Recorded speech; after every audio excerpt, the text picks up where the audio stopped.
നമുക്കൊരു കാര്യം വിധിച്ചിട്ടുണ്ടെങ്കിൽ ഇപ്പോൾ അതുവരെ ഞാൻ, അതായത് ഈ ഹജ്ജിൻ്റെ 3-4 ദിവസം 4-5 ദിവസം മുമ്പ് വരെ ഞാൻ എൻ്റെ നാട്ടിലാണ്. പക്ഷേ ആ സമയത്ത് പടച്ചവൻ എനിക്ക് വിധിച്ചത് എന്താണെന്ന് വെച്ചാൽ, ഹജ്ജിൻ്റെ സമയത്ത് ഞാനും ആ ഹജ്ജ് ചെയ്യുന്നവരുടെ കൂട്ടത്തിലുണ്ടാകും എന്ന് എനിക്ക് വിധിച്ചിട്ടുണ്ട്. ഹലോ ഗൈസ്, അസ്സലാമു അലൈക്കും. എന്തൊക്കെ വിശേഷങ്ങൾ? സുഖമല്ലേ? അപ്പോൾ തംബ്നെയിലിൽ ഞാൻ കൊടുത്ത ആ ഒരു വിഷയം, ഹജ്ജിന് പോയതും പോലീസ് പിടിച്ചതും, ആ ഒരു കഥ പറയുന്നതിന് മുമ്പ് ഈ ഒരു കഥ ഇപ്പോൾ നിങ്ങളോട് പറയാനുണ്ടായ ഒരു സാഹചര്യം എന്ന് പറഞ്ഞാൽ, അല്ലെങ്കിൽ അതെനിക്ക് നിങ്ങളോടുമായി പങ്കുവെക്കണമെന്ന് തോന്നിയ ഈ ഒരു കാരണം എന്താണെന്ന് വെച്ചാൽ, ഒന്ന് ഈ വർഷത്തെ ഹജ്ജിൻ്റെ പ്രത്യേകത. അതായത് മുമ്പത്തെ വർഷത്തിനേക്കാളും ഒരുപാട് പ്രത്യേകതയുള്ള ഹജ്ജായിരുന്നു ഈ വർഷം. രണ്ടാമത് എന്താണെന്ന് വെച്ചാൽ, പിന്നെ കുറച്ച് ദിവസം മുമ്പ് നമ്മളൊരു വാർത്ത കണ്ടിട്ടുണ്ടാവും. നമ്മളിൽ അധിക പേരും കണ്ടൊരു വാർത്തയാണ്. ഗദ്ദാഫി എന്ന പേരുള്ളൊരു വ്യക്തി അദ്ദേഹത്തിൻ്റെ രാജ്യത്ത് നിന്ന് സൗദി അറേബ്യയിലേക്ക് ഹജ്ജ് ചെയ്യാനായി വിമാനത്താവളത്തിൽ വരികയും, പക്ഷേ എയർപോർട്ടിൽ നിന്ന് ചില ടെക്നിക്കൽ ഇഷ്യൂസ് കാരണം അദ്ദേഹത്തിന് വിമാനത്തിൽ കയറാൻ സാധിക്കാതെ വരികയും ചെയ്തു. അപ്പോൾ ആ ഒരു വാർത്ത നിങ്ങളെല്ലാവരും കണ്ടിട്ടുണ്ടാകും. വിമാനം ടേക്ക് ഓഫ് ചെയ്തു, വിമാനത്തിന് ചില സാങ്കേതിക തകരാർ കാരണം തിരിച്ചിറക്കി. ആ തിരിച്ചിറക്കിയ സമയത്തും അദ്ദേഹത്തിന് വിമാനത്തിൽ കയറാൻ കഴിഞ്ഞില്ല. പൈലറ്റ് പറഞ്ഞ് കഴിയില്ല, പറ്റില്ല എന്ന് പറഞ്ഞ്. രണ്ടാമത് വിമാനം ടേക്ക് ഓഫ് ചെയ്തു, പക്ഷേ ചില സാങ്കേതിക തകരാർ കാരണം വിമാനം തിരിച്ചിറക്കി.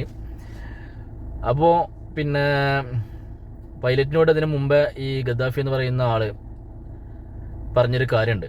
അതായത്, ഞാൻ ഹജ്ജിന് പോകാൻ തീരുമാനിച്ചിട്ടുണ്ട്, ഞാനവിടെ എത്രയെന്ന് പടച്ചോൻ വിധിച്ചിട്ടുണ്ടെങ്കിൽ ഞാനവിടെ എത്തുക തന്നെ ചെയ്യുന്നു.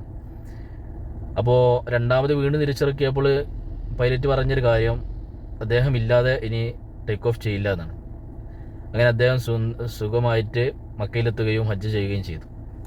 അപ്പോൾ ചില കാര്യങ്ങൾ നമ്മുടെ ജീവിതത്തിൽ, ഇപ്പോൾ നിങ്ങളുടെ ജീവിതത്തിൽ തന്നെ നിങ്ങൾക്ക് എടുത്ത് നോക്കിയാൽ കാണാം. ചില കാര്യങ്ങൾ, ഇപ്പോൾ ചെറിയൊരു ഉദാഹരണം പറയുകയാണെങ്കിൽ, ഇപ്പോൾ നമ്മൾ ആരുടെയും കയ്യിൽ നിന്ന് പൈസ മേടിച്ചു. അപ്പോൾ ഇന്ന ദിവസം തിരിച്ചു തരാമെന്ന് പറഞ്ഞ്, അപ്പോൾ തിരിച്ചു തരാമെന്ന് പറഞ്ഞ ആ ദിവസം, ആ സമയം വരെ ചിലപ്പോൾ നമ്മുടെ കയ്യിൽ പൈസ ഉണ്ടായിട്ടുണ്ടാവില്ല, നമുക്ക് ഇവിടെ നിന്ന് തിരിച്ചാനും കഴിഞ്ഞിട്ടുണ്ടാവില്ല, നമുക്ക് യാതൊരു ഐഡിയ ഇല്ലാത്ത സമയമായിരിക്കും. പക്ഷേ ഈ തിരിച്ചു തരാമെന്ന് പറയുന്ന ആ ഒരു സമയത്തിൻ്റെ മുമ്പ് നമുക്ക് എവിടുന്നെങ്കിലും പൈസ, ആ കൊടുക്കാനുള്ള പൈസ എവിടുന്നെങ്കിലും തിരിഞ്ഞു കിട്ടും. അതുപോലത്തുള്ള പല ഉദാഹരണങ്ങളും നിങ്ങൾ പല ആളുകളുടെയും ജീവിതത്തിൽ ഉണ്ടായിട്ടുണ്ടാവും.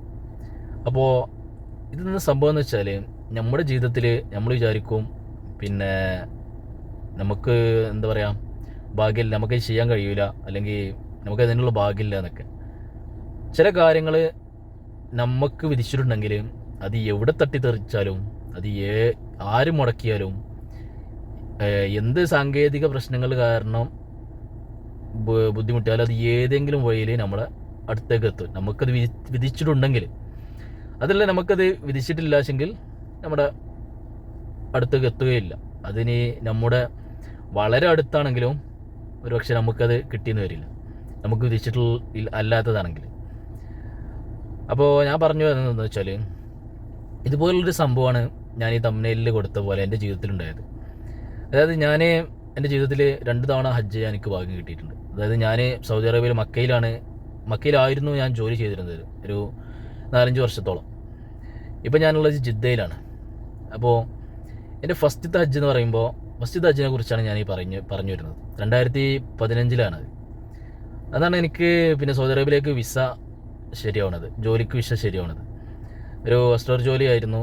പിന്നെ എൻ്റെ ആ സമയത്ത് പിന്നെ അത് പറയുമ്പോൾ തന്നെ എനിക്കൊരു വളരെ എക്സൈറ്റ്മെൻ്റ് ആണ്. കാരണം ഞാൻ നാട്ടിൽ ചില ചില്ലറ ജോലികളും കാര്യങ്ങളൊക്കെ ആയിട്ട് നടക്കുന്ന സമയത്താണ് ഇങ്ങനൊരു വിസ ശരിയാവുന്നത്.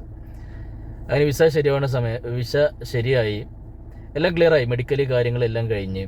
അപ്പോൾ എന്നോട് പറഞ്ഞ്, പിന്നെ എൻ്റെ സുഹൃത്തുണ്ട് അമീർ, അവൻ എന്നോട് പറഞ്ഞ്, പിന്നെ ഹജ്ജിൻ്റെ സമയമാണ്, ഇപ്പോൾ സൗദി അറേബ്യയിലേക്ക് ഒന്നാമത് ഫ്ലൈറ്റിന് ചാർജ് കൂടുതലായിരിക്കും, അതുപോലെ തന്നെ ചെക്കിംഗ് ആണ്, മക്കയിലേക്ക് പുറത്തുനിന്നുള്ളവരെ കടക്കാൻ ഭയങ്കര റിസ്ക്കാണ്. പ്രത്യേകിച്ച് പുതിയൊരാൾ വരുമ്പോൾ കുറച്ചും കൂടെ റിസ്ക് കൂടും.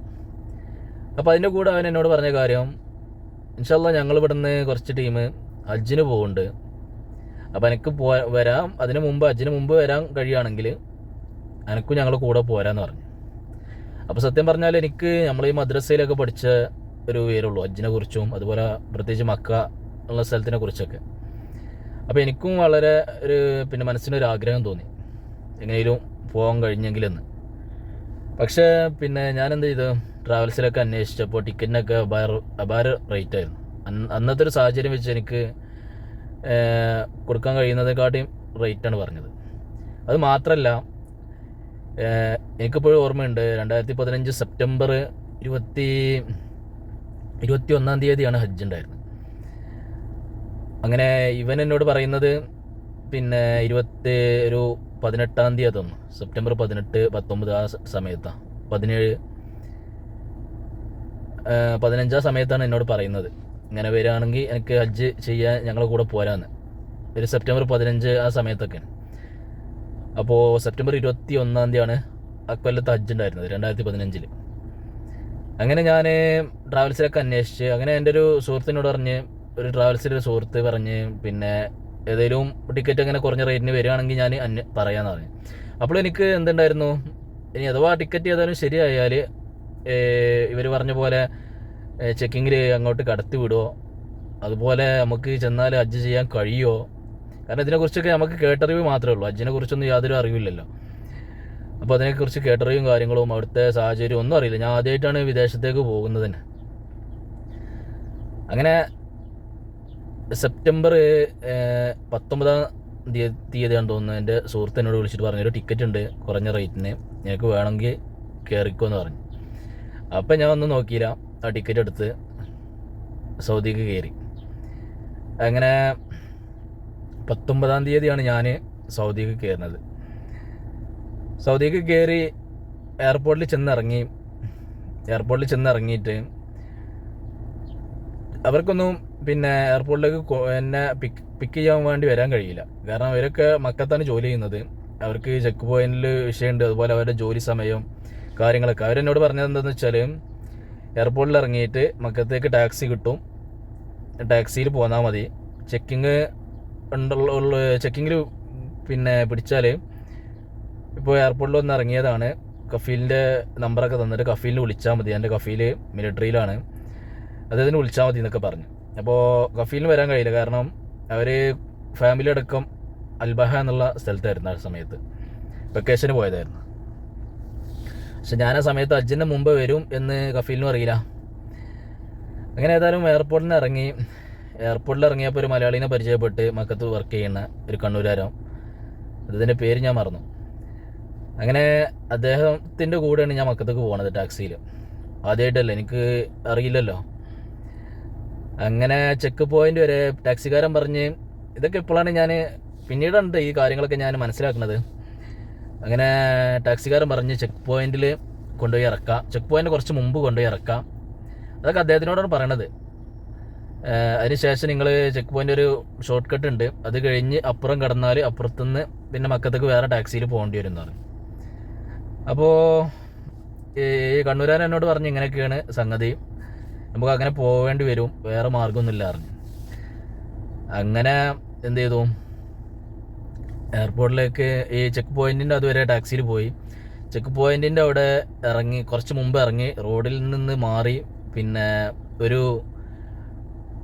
റോഡിൽ നിന്ന് മാറിയിട്ട് എന്താ പറയുക, ഒഴിഞ്ഞ സ്ഥലം ഉണ്ടാവും, ഒരു മരുഭൂമി പോലെ, അതിലൂടെ നടന്നിട്ടാണ് ഈ ചെക്ക് പോയിന്റ് കട്ട് ചെയ്തിട്ട് പോണത് നമ്മൾ. അപ്പോൾ സംഭവം എന്താണെന്ന് വെച്ചാൽ, ഈ ചെക്ക് പോയിന്റിലെ മിലിറ്ററി പട്ടാളക്കാർ കാണരുത്. പക്ഷെ അതൊന്നും അന്ന് ആ സമയത്ത് എനിക്കറിയില്ല കേട്ടോ, അതൊന്നും ഇങ്ങനെയൊക്കെ ഉടായ്പ ചെയ്യണമെന്ന്. ഉടായ്പ ചെയ്യാന്ന് പറഞ്ഞാൽ ചെക്ക് പോയിന്റിൽ അവർ കാണാതെ നമ്മൾ അപ്പുറത്തേക്ക് കിടക്കുകയാണെന്ന്. നമ്മളെ കയ്യിൽ രേഖകളും കാര്യങ്ങളൊക്കെ ഉണ്ട്, പാസ്പോർട്ടും കാര്യങ്ങളൊക്കെ ഉണ്ട്, അതൊന്നും വിഷയമില്ല. പക്ഷേ ആ സമയത്ത് ഹജ്ജിൻ്റെ സമയത്ത് അങ്ങോട്ട് കിടക്കാൻ കഴിയില്ലല്ലോ. അങ്ങനെ ഏതായാലും പിന്നെ അപ്പുറത്തേക്ക് കടന്ന് ചെക്ക് പോസ്റ്റിൻ്റെ അപ്പുറത്ത് കടന്നപ്പോഴാണ് പിന്നെ പോലീസുകാർ കണ്ടത്. അങ്ങനെ പോലീസുകാർ ഞങ്ങൾ വിളിച്ച് അങ്ങനെ അറബിയിൽ ഇവർ തമ്മിൽ എന്തൊക്കെ കാര്യങ്ങളൊക്കെ സംസാരിച്ച്. അപ്പോൾ എന്നോട് ഈ കണ്ണൂരാരൻ പറഞ്ഞു, എന്നോട് പോകാൻ പറഞ്ഞിട്ടുണ്ട്, നീ എന്താ ചെയ്യണമെന്ന് ചോദിച്ചു. അപ്പോൾ ഞാൻ എൻ്റെ കൂട്ടുകാർക്ക് വിളിച്ച്, ഇങ്ങനെയൊക്കെ സംഭവമാണ്. സമയം ആണെങ്കിൽ രാത്രിയാണ് കേട്ടോ, രാത്രി ഒരു 1 മണി 2 മണി ആ സമയമാണ്, പകലല്ല. അപ്പോൾ അതുകൊണ്ടാണ് ഈ ചെക്ക് പോയിന്റിലൂടെ, പിന്നെ ചെക്ക് പോയിന്റിന് മുമ്പ് ഒഴിഞ്ഞ സ്ഥലത്ത് കൂടെ ഒക്കെ ഷോർട്ട് കട്ടൊക്കെ എടുത്ത് പോകാൻ സാധിച്ചത്, രാത്രി ആയതുകൊണ്ട്. അങ്ങനെ ഏതായാലും പോലീസ് കണ്ടു, പിന്നെ ചെക്ക് പോയിന്റിലേക്ക് വിളിപ്പിച്ച്. അന്ന് അതിൻ്റെ ഒരു പിന്നെ ഭവിഷ്യത്തും കാര്യങ്ങളൊന്നും എനിക്കറിയില്ലല്ലോ. ഇതെന്ന് പറഞ്ഞാൽ എൻ്റെ കൂടെയുള്ള ആൾ ഒരുപാട് കാലമായിട്ട് ഇവിടെ വർക്ക് ചെയ്യുന്ന ആളാണ്. അങ്ങനെ ഏതായാലും പിന്നെ എൻ്റെ കൂട്ടുകാർക്ക് വിളിച്ച്, കൂട്ടുകാർ കഫീലിന് വിളിച്ച് അങ്ങനെ ചെക്ക് പോയിന്റിൽ പൊടിച്ചിട്ടുണ്ടെന്ന് പറഞ്ഞ് അങ്ങനെ കഫീൽ ചെക്ക് പോയിന്റിലേക്ക് വിളിച്ച് അതിന് ശേഷം എൻ്റെ പാസ്പോർട്ട് വാങ്ങി അവർ നോക്കി എന്നോട് പറഞ്ഞു ഓക്കെ ഞങ്ങൾക്ക് പോകാമെന്ന് പറഞ്ഞു. അങ്ങനെ എൻ്റെ കൂട്ടുകാർ പിന്നെ മക്കത്തുള്ള ഈ അമീറും അതുപോലെ എൻ്റെ ഫ്രണ്ട്സും കാര്യങ്ങളൊക്കെ അവരൊക്കെ വന്നു, ചെക്ക് പോയിന്റിലേക്ക് വന്നു, എന്നെ കൂട്ടിക്കൊണ്ടുപോയി. അങ്ങനെ 19-ാം തീയതിയാണ്, 21-ാം തീയതിയാണ് ഹജ്ജ് സ്റ്റാർട്ട് ചെയ്യുന്നത്. അപ്പോൾ ഹജ്ജിന് പോകുന്ന കാര്യങ്ങൾ, അതിൻ്റെ ഒരുപാട് കാര്യങ്ങളൊക്കെ ഉണ്ടല്ലോ, ഇഹ്റാം കയറ്റ, നിയ്യത്ത്, അങ്ങനെ ഒരുപാട് വിഷയങ്ങളുണ്ട്. അപ്പോൾ അതിനെക്കുറിച്ചൊന്നും എനിക്ക് വലിയ പ്രോപ്പറായിട്ട് അറിവില്ല. അപ്പോൾ ഞങ്ങളുടെ കൂട്ടത്തിലൊരു ഉസ്താദ് ഉണ്ടായിരുന്നു. അദ്ദേഹം പറഞ്ഞ് പിന്നെ ഒന്ന് നമുക്ക് ഇവിടുന്ന് ചെയ്യാം, എല്ലാം പറഞ്ഞിടാന്നൊക്കെ പറഞ്ഞ് അങ്ങനെ ഹജ്ജിന് പോവാനുള്ള തയ്യാറെടുപ്പിലേ. അപ്പോൾ ഞാൻ ഫസ്റ്റത്തത് നമുക്ക് ചെക്ക് പോയിന്റിൽ ഒരു വിഷയം കാര്യങ്ങളൊക്കെ ഉണ്ടായി, അത് അങ്ങനെ തീർന്ന്. അങ്ങനെ രണ്ടാമത് ഹജ്ജിൻ്റെ സമയം വന്ന് ഹജ്ജിന് പുറപ്പെട്ട് ഫസ്റ്റത്തെ അറഫാദിനാണ്. അപ്പോൾ അതിന് മുമ്പുള്ള കാര്യങ്ങൾ ചെയ്ത് എല്ലാ ഇറാൻ കാര്യങ്ങൾ, നിയ്യത്ത്, അങ്ങനത്തെ വിഷയം കാര്യങ്ങളൊക്കെ പിന്നെ നമ്മൾ പെട്ടെന്ന് ഒരാൾ എന്നോട് അന്ന് ഉസ്താദ് പറഞ്ഞതെന്ന് വെച്ചാൽ നമ്മൾ ഹജ്ജിൻ്റെ സമയത്ത് മക്കയിൽ എത്തപ്പെടുകയും നമുക്ക് ഹജ്ജ് ചെയ്യാനുള്ളൊരു പിന്നെ സാഹചര്യം ഒത്തുവരികയും ആരോഗ്യപരമായിട്ടും എല്ലാ കാര്യങ്ങളും കൊണ്ട് സാഹചര്യം ഒത്തുവരികയും ചെയ്താൽ നമുക്ക് അന്ന് ഹജ്ജ് ചെയ്യാമെന്നാണ് ഉസ്താദ് എന്നോട് പറഞ്ഞത്. അങ്ങനെ ആ ഒരു വിഷയം വെച്ച് കണ്ടു. അതുപോലെ തന്നെ എനിക്ക് ഇതിനെക്കുറിച്ച് ഹജ്ജിൻ്റെ കാര്യങ്ങളും അതുപോലെ സ്ഥലങ്ങളും കാര്യങ്ങളൊക്കെ കാണാനും വളരെ താല്പര്യമുള്ളൊരു സമയമായിരുന്നു. അപ്പോൾ അങ്ങനെ ഹജ്ജിന് പോയി. അറഫാ ദിനത്തിൻ്റെ അന്ന് ഞങ്ങൾ നടന്ന് അറഫയിലേക്ക് പോവാണ്. അപ്പോൾ ഇന്നത്തെ അത്ര സെക്യൂരിറ്റിയും കാര്യങ്ങളൊന്നും ഇല്ല കേട്ടോ. ഇന്നത്തെ പോലുള്ള സെക്യൂരിറ്റിയും കാര്യങ്ങളൊന്നുമില്ല. വളരെ ഇന്നെന്ന് പറഞ്ഞാൽ ഇപ്പോൾ ഈ കഴിഞ്ഞ 2025 ഹജ്ജ് എന്ന് പറഞ്ഞാൽ സൗദി മിലിറ്ററി നേരിട്ട് നടത്തിയൊരു ഹജ്ജാണ്. എല്ലാ കാര്യങ്ങളും വളരെ വളരെ എന്ന് പറഞ്ഞാൽ വളരെയധികം സെക്യൂരിറ്റി ആയിരുന്നു, സുരക്ഷ ആയിരുന്നു. ഹജ്ജിൻ്റെ പെർമിറ്റ് ഇല്ലാതെ ഒരാൾക്കും മക്കയിലേക്കോ അല്ലെങ്കിൽ ഹജ്ജ് ചെയ്യാനൊന്നും ഒന്നിനും കഴിയാത്തൊരവസ്ഥയായിരുന്നു. അപ്പോൾ ഇത് നടക്കുന്നത് 2015 അങ്ങനെ അറഫയിലേക്ക് പോകുന്ന സമയത്ത് ഇതുപോലെ പോലീസ് പിടിച്ചു. അപ്പോൾ പോലീസ് പറഞ്ഞു പെർമിറ്റ് ഇല്ലാതെ പോകാൻ കഴിയില്ല എന്ന് പറഞ്ഞ്. അപ്പോൾ തന്നെ അവർ പറഞ്ഞ എന്താണെന്ന് വെച്ചാൽ സാരല്ല, ഞങ്ങൾ പോയിക്കോളൂ, ഞങ്ങൾക്ക് വേണ്ടി പ്രാർത്ഥിച്ചാൽ മതി പറഞ്ഞു. അത്ര പറഞ്ഞോളൂ. അവിടുന്ന് വിട്ടു. അപ്പോൾ പിന്നെ അങ്ങനെ ആ ഒരു കടമ്പയും കഴിഞ്ഞു. അങ്ങനെ ഞങ്ങൾ ഹജ്ജിന് പോയി. അറഫ എല്ലാ കാര്യങ്ങളും പിന്നെ വളരെ ഭംഗിയായിട്ട്, എൻ്റെ ജീവിതത്തിൽ വളരെ ഭംഗിയായിട്ട് എല്ലാ കാര്യങ്ങളും അറഫ, മിന, മുസ്ദലിഫ എല്ലാ കാര്യങ്ങളും വളരെ ഭംഗിയായിട്ട് ഹജ്ജ് ചെയ്യാൻ കഴിഞ്ഞു. പിന്നെ അതിനുശേഷം എന്ന് പറഞ്ഞാൽ 2017 ഞാൻ പോയത്. അത് പിന്നെ സൗദി ഗവൺമെൻറ്റിൻ്റെ അനുമതിയോട് കൂടെ നമ്മൾ എല്ലാ രേഖകളും ശരിയാക്കിയിട്ടാണ് പോയത്. അപ്പം ഞാൻ പറഞ്ഞു വരുന്നതെന്തെന്ന് വെച്ചാൽ,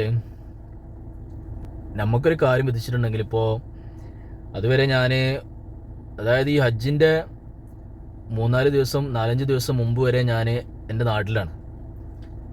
പക്ഷേ ആ സമയത്ത് പടച്ചവൻ എനിക്ക് വിധിച്ചത് എന്താണെന്ന് വെച്ചാൽ, ഹജ്ജിൻ്റെ സമയത്ത് ഞാനും ആ ഹജ്ജ് ചെയ്യുന്നവരുടെ കൂട്ടത്തിലുണ്ടാകുമെന്ന് എനിക്ക് വിധിച്ചിട്ടുണ്ട്. അതുകൊണ്ടാണ് ഞാൻ ഫ്ലൈറ്റ് ടിക്കറ്റ്, അതുപോലെ സെക്യൂരിറ്റി ചെക്കിങ്, അതുപോലെ തന്നെ പോലീസ് ചെക്കിങ് എല്ലാ കാര്യങ്ങളും കഴിഞ്ഞിട്ട് ഞാൻ ഹജ്ജ് ചെയ്യാൻ അവിടെ എത്തിയത്. കുറച്ച് ദിവസത്തിൻ്റെ ഒരു ഡിസ്റ്റൻസ് അത്രേ ഉണ്ടായിരുന്നുള്ളൂ. അപ്പോൾ ഞാൻ ഈ ഒരു ഗദ്ദാഫിയുടെ കഥ വാർത്ത കണ്ടപ്പോൾ എനിക്ക് ഓർമ്മ വന്നൊരു കാര്യമായിരുന്നത്. അപ്പോൾ അത് നിങ്ങളുമായിട്ടൊന്ന് പങ്കുവെക്കാമെന്ന് വിചാരിച്ചു. നമ്മുടെ എല്ലാവരുടെ ജീവിതത്തിൽ ഉണ്ടായിട്ടുണ്ടാവും ഇതുപോലുള്ള ഓരോ കാര്യങ്ങൾ അല്ലേ. നമുക്ക് ഇഷ്ടപ്പെട്ട ഓരോ കാര്യങ്ങൾ നമുക്ക് ആ ഒരു പിന്നെ അവസാന സമയം നമ്മളിലേക്ക് എത്തുക, അതങ്ങനെയാണ്. നമുക്ക് വിധിച്ചത് എന്ത് തന്നെ ആണെങ്കിലും അത് ഏതെങ്കിലും ഒരു രീതിയിൽ ആ സമയമാകുമ്പോൾ നമ്മളെ അടുക്കലെത്തും. അതൊരു പ്രകൃതി നിയമമാണ്. അത് ഇനി അഥവാ നമുക്ക് എന്തെങ്കിലും വിധിച്ചിട്ടില്ല എന്ന് വെച്ചാൽ അല്ലെങ്കിൽ നമുക്ക് ഏറ്റവും ഇഷ്ടപ്പെട്ടൊരു സംഗതി നമ്മുടെ കയ്യിൽ നിന്ന് പോയി, അല്ലെങ്കിൽ നമുക്ക് കിട്ടാതെ പോയെന്ന് വെച്ചാൽ അത് നമുക്ക് ആവശ്യമില്ലാത്തതായിരിക്കും. അതുകൊണ്ട് നമുക്ക് പിന്നെ ചിലപ്പോൾ അത് ഒരു ദോഷമാവാൻ സാധ്യതയുണ്ട്. അതുകൊണ്ടാണ് നമ്മളെ അത് വിട്ടു പോയത് എന്ന് നമ്മൾ വിശ്വസിക്കണം. അങ്ങനെ വിശ്വസിക്കുന്ന ആളാണ് ഞാൻ. അപ്പോൾ വീഡിയോ ഒരുപാട് ലെങ്ത്ത് കൂടി. അപ്പോൾ സംഭവം എന്ന് വെച്ചാൽ ഈ ഒരു വർഷത്തെ ഹജ്ജ് എന്ന് പറയുമ്പോൾ വളരെ സുരക്ഷാ കാര്യങ്ങളൊക്കെ ആയിരുന്നു. അത് പ്രത്യേകിച്ചൊന്നുമല്ല, കഴിഞ്ഞ ഒരുപാട് തവണത്തെ ഹജ്ജ് കഴിഞ്ഞതിന് ശേഷം ഒരുപാട് മരണങ്ങൾ കാര്യങ്ങൾ, പിന്നെ കാരണം നല്ല ചൂടുള്ള സമയമാണ്, വഴി തെറ്റിപ്പോയിട്ട് ഒരുപാട് പേര് മരിച്ചിട്ടുണ്ട്. അതുപോലെ ചൂട് കൊണ്ട് മരിച്ചിട്ടുണ്ട്. ചൂട് കൊണ്ട് ചിലപ്പോൾ പിന്നെ പല സ്ഥലത്തും തളർന്നൊക്കെ കിടക്കും. ഇതുപോലെ രേഖകളില്ലാതൊക്കെ വരുന്ന ആളുകളാണ് ഇതിലൊക്കെ അധികം പെടുക. അപ്പോൾ എവിടെയെങ്കിലുമൊക്കെ തളർത്ത് കിടന്നാൽ ചിലപ്പോൾ കൂടെ ആരും ഉണ്ടാവില്ല, ഒറ്റക്കായിരിക്കും വന്നിട്ടുണ്ടാവുക. അപ്പോൾ അവരൊക്കെ ഇങ്ങനെ പിന്നെ വേറെ വേറെ സ്ഥലത്തേക്ക് പോകും. ഒരുപാട് നടക്കാനുണ്ട്. ഒരു 10-20 കിലോമീറ്ററോളം ഹജ്ജിൻ്റെ സമയത്ത് നമുക്ക് നടന്ന് ചെയ്യാനുള്ള കാര്യങ്ങളുണ്ട്. ഓരോ സ്ഥലത്തു നിന്ന് ഓരോ സ്ഥലത്തേക്ക് നടന്നാണ് പോവുക. അപ്പോൾ അതുപോലുള്ള മരണങ്ങളും കാര്യങ്ങളും ഓരോ അപകടങ്ങളൊക്കെ ഉണ്ടായതിന് ശേഷമാണ് ഈ പ്രാവശ്യത്തെ ഹജ്ജ് ഇങ്ങനെയൊക്കെ ഒരു വളരെ സുരക്ഷയോടുകൂടെ സൗദി ഗവൺമെൻറ് വളരെ ഭംഗിയായിട്ട് കൈകാര്യം ചെയ്തത്. അപ്പോൾ ഏതായാലും എനിക്ക് അങ്ങനെ ഒരു അനുഭവം ഉണ്ടായത് ഞാൻ നിങ്ങളുമായിട്ട് പങ്കുവെച്ചു. അതുപോലെ നിങ്ങൾക്ക് ഇതുപോലെ അനുഭവം ഉണ്ടായിട്ടുണ്ടെങ്കിൽ ഒന്ന് കമൻറ്റ് ചെയ്യാം. വീഡിയോ ഇഷ്ടപ്പെട്ടാൽ ലൈക്ക് ചെയ്യുക, ചാനൽ സബ്സ്ക്രൈബ് ചെയ്യുക. Okay, thank you.